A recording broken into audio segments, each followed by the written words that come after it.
부동산 시장의 붕괴를 경고하는 목소리가 커지고 있습니다. 지난 몇 년간 과도하게 오른 집값에 대한 피로감, 금리 급등이 원인인데요. 전국적인 집값 하락세가 가팔라지면서 자칫 실물 경제 위기 경고까지 나오고 있습니다. 최근 부동산 시장 상황을 알아봤습니다. 한국부동산원에 따르면 올해 1월부터 8월까지 전국 아파트 실거래가 지수가 5.16% 내린 것으로 나타났습니다. 8개월 누적 기준으론 종전 최대 낙폭을 기록했던 2010년 마이너스 1.71%의 3배에 달하죠. 연간 기준으로도 실거래가가 가장 많이 내린 2008년 기록 마이너스 4.01%를 올해 단 8개월 만에 뛰어넘었습니다.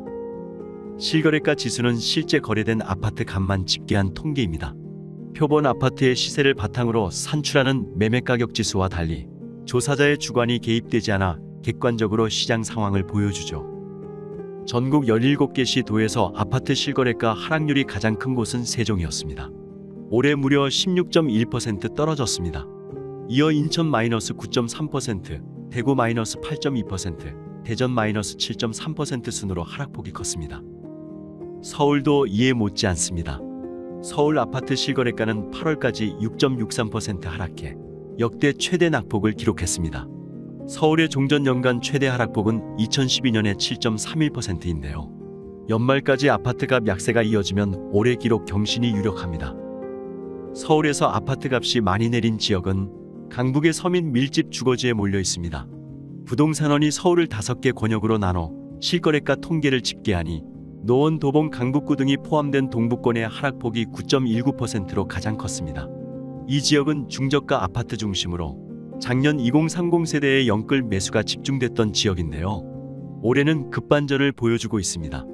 산이 높았던 만큼 골도 깊은 것이죠.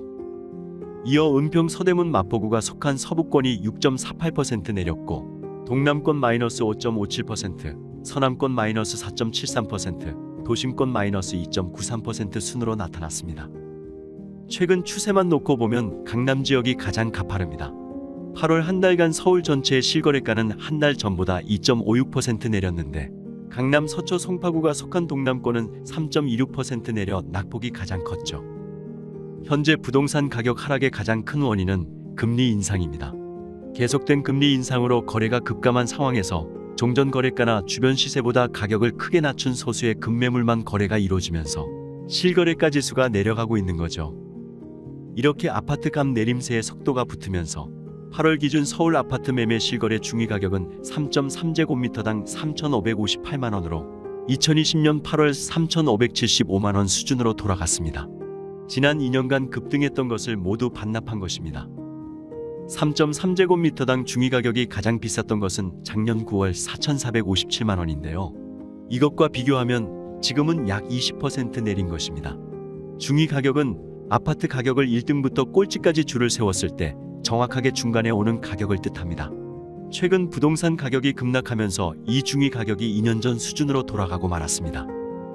실제 거래 사례를 보면 서울 곳곳에서 급락한 아파트들이 쏟아지고 있습니다. 도봉구 도봉동 한신아파트 전용 면적 84제곱미터는 최근 5억 4,500만원에 팔렸는데요. 직전 최고가보다 2억 원 내린 것입니다. 또 강북구 미아동 SK 북한산시티 전용 84제곱미터는 이전 최고가보다 2억 2천만원 낮은 6억 5천만원에 거래됐습니다. 송파구 잠실 일대에선 다주택자나 일시적 2주택자가 내놓은 급매물이 직전 최고가 대비 6억에서 7억 원 정도 낮은 가격에 거래되는 경우가 줄을 잇고 있습니다. 이런 상황은 앞으로 더 심해질 것으로 보입니다. 금리 인상 여파로 주택 매수 수요가 실종됐기 때문이죠. 당분간 어려운 시장 상황에 대한 대비가 필요할 것으로 보입니다.